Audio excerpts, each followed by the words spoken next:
Hi, my name is Yuan Yang, and with me here is Sean, Ryan, Kaixuan, and Jieshan.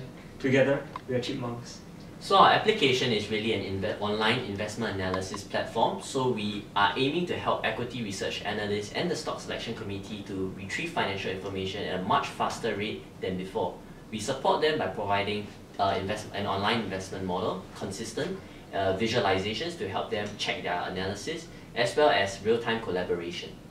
But as you can tell, since we are IS students, this was really quite difficult for us in the very beginning, since we were missing the financial domain knowledge necessary to carry out this project. So in order for us to actually meet the standards of our sponsor, as well as our users in the future, we did spend a lot of time learning on what exactly is needed for this project, the financial terminologies, as well as the algorithms that will be needed for this project.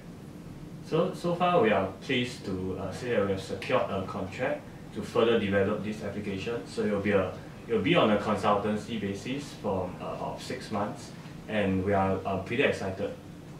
We would like to thank our sponsor, Professor Gee, for giving us this opportunity to work on this project, as well as our supervisor, Professor Ben Gan, who actually gave us a lot of feedbacks as well as guidance on what we should do for this project. We are really grateful for that.